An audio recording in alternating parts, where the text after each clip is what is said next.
एक स्टूडेंट ने पूरे साल मेहनत की, रात भर जागकर बोर्ड्स दिए और फिर रिजल्ट के बाद जब उसने अपनी आंसर शीट मंगाई तो फिर उसको ब्लर फोटोकॉपीज मिली और कुछ लोगों को तो किसी और की ही आंसर शीट। और फिर बोल दिया गया डोंट पैनिक। सीरियसली, अभी कुछ दिन पहले ही पूरा देश नीट की कंट्रोवर्सी देख रहा था और उसमें भी ये लोग बोल रहे थे कि पेपर लीक नहीं हुआ था, ये तो बस कुछ क्वेश्चन ही बाहर आ गए थे।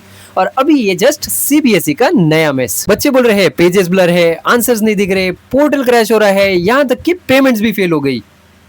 और कुछ बच्चों को तो लाखों रुपए की पेमेंट हो रही थी इस सिस्टम ग्लिच की वजह से। एंड एक बच्चे ने तो क्लेम किया कि उसके रोल नंबर पे किसी और की ही फिजिक्स की आंसर शीट थी। सोचो, अगर आंसर शीट ही गलत अपलोड हो गई है तो फिर इवेल्युएट किसकी कॉपी हुई, और अगर गलती हुई है तो फिर इसका जिम्मेदार कौन है। सीबीएसई बोल रहे हैं no students will be disadvantage, पर प्रॉब्लम तो ये है कि जब तक ये सिस्टम अपनी गलती एक्सेप्ट करता है तब तक किसी का कॉलेज एडमिशन चला जाता है, तो किसी का कट ऑफ मिस हो जाता है, तो फिर किसी का कॉन्फिडेंस टूट जाता है। और ये सिर्फ एक बोर्ड का इशू नहीं है, ये पूरे एजुकेशन सिस्टम का इशू है। इंडिया में स्टूडेंट से क्वालिफिकेशन मांगी जाती है, 75% लाओ, एंट्रेंस क्लियर करो, रैंक लाओ, कॉम्पिटिशन चलो।